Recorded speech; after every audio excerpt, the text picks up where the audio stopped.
సినీ ఇండస్ట్రీలో ఎంతో మంది సోలో హీరోలుగా ఎంట్రీ ఇస్తూ ఉంటారు. కానీ కొంతమంది మాత్రమే ఆడియన్స్ ను ఇంప్రెస్ చేసి సూపర్ స్టార్లుగా మారుతారు. వరుస సినిమాలతో టాప్ హీరోలుగా ఎలివేట్ అవుతారు. అలా తమిళ ఇండస్ట్రీలో రజనీకాంత్ ఇప్పటికీ అదే క్రేజ్ తో దూసుకుపోతున్నాడు. 7-10 వయసులోనూ యంగ్ హీరోలకు పోటీ ఇస్తూ తన లుక్, యాటిట్యూడ్, స్టైల్తో చాలా ఇంప్రెస్ చేస్తున్నాడు. వరుస ప్రాజెక్టులకు గ్రీన్ సిగ్నల్ ఇస్తూ ఇండస్ట్రీని షేక్ చేస్తున్నాడు. ఇక రజనీకాంత్ కు తమిళతో పాటు తెలుగు ఆడియన్స్ లోనూ అదే రేంజ్ లో ఫ్యాన్ ఫాలోయింగ్ ఉందని చెప్పవచ్చు. ఈ క్రమంలోనే రజనీకాంత్ త్వరలో బిగ్గెస్ట్ మల్టీ స్టారర్ సినిమాలో చేయబోతున్నాడంటూ కొన్ని వార్తలు తెగ వైరల్ అవుతున్నాయి. రజనీకాంత్, కమల్ హాసన్ ఇద్దరు కలిసి మల్టీ స్టారర్ అనుకున్నారు. కానీ అది వర్కౌట్ అయ్యే పరిస్థితి అయితే కనిపించడం లేదు. సో ఈ ప్రాసెస్ లోనే రజనీకాంత్ యాక్టింగ్ చేయబోయే ఇంకొక హీరో అదే రేంజ్ స్ట్రాంగ్ కాంపిటీషన్ ఇచ్చే యాక్టర్ అయిన మెగాస్టార్ తో మల్టీ స్టారర్ సినిమా చేయబోతున్నాడనే వార్తలు సోషల్ మీడియాలో వైరల్ అవుతున్నాయి. ఇక టాలీవుడ్ లో మెగాస్టార్ కు ఉన్న క్రేజ్, ఆయనకు ఉన్న ఫ్యాన్ ఫాలోయింగ్ గురించి ప్రత్యేకంగా చెప్పాల్సిన అవసరం అయితే లేదు.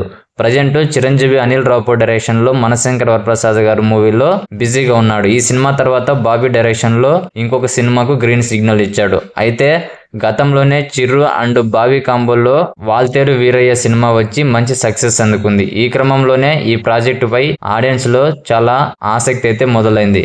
2026 ఫిబ్రవరి నుంచి ప్రాజెక్టు సెస్ పైకి వెళ్తుందంట.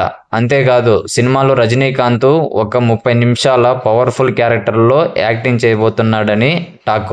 ఏదేమైనా బాబీ నిజంగా రజనీ అండ్ చిరంజీవితో ఓ ప్రాజెక్ట్ ను చేసి ఇద్దరిని కరెక్ట్ గా చూపిస్తే మాత్రం బాక్సాఫీస్ బద్దలవ్వడం ఖాయం. రజనీ అండ్ చిరంజీవి కాంబో అంటేనే ఎవర్ గ్రీన్ కాంబినేషన్.